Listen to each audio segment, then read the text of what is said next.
मातेवाचे सुवार्तेंत जेजूच्या असर्यांची शिंकळ शिसपणाक जोडुल्ली आयचे सुवार्तेंत आमकां दिसून येता.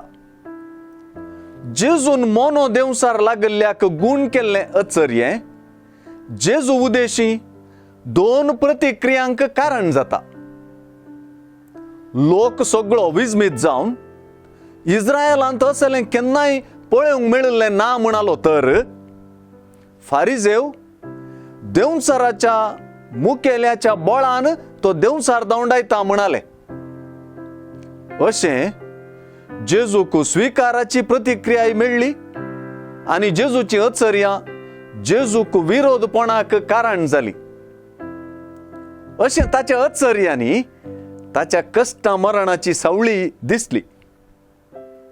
ह्या सर्व प्रतिक्रिया मदें मातेवाचे सुवार्तेचे लक्षणच म्हणचे परी जेजू मात्र देवाच्या राजाचे शिकवणेंत मग्न जाला. अशें हांगासर जेजूक अचर्यांच्या की आपली शिकवण प्रमुख जाता. जेजू शिकयत आनी देवाच्या राजाची बरी खबर पाचारीत आनी हरेक तराची पिडा शिडा गूण करीत सर्व शहरांनी आनी हळ्यांनी भोंवतालो म्हणल्या उतरांनी आमी शिकवणेची गजाल पयले येवची पळयता. सुवार्तेकार आपणा फाटल्यान येवच्या लोकांक पळयवन जेजूची चिंतना बोगणां आनी उतरां विवरिता. गोवळी नासल्ल्या शेळयां परी लोक जेजूक दिसता आनी तो तांची बिरमत पावता.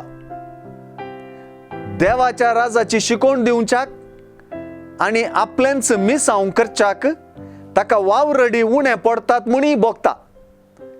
हें उणेंपण भरती करूंक तो बापा लागीं मागूंक सांगता. जेजू सस वावर करूंक ताची वावरडी जावंक आनी ताच्या बोगणांनी रिगोवंक हें एक आपोवणेंच न्हय.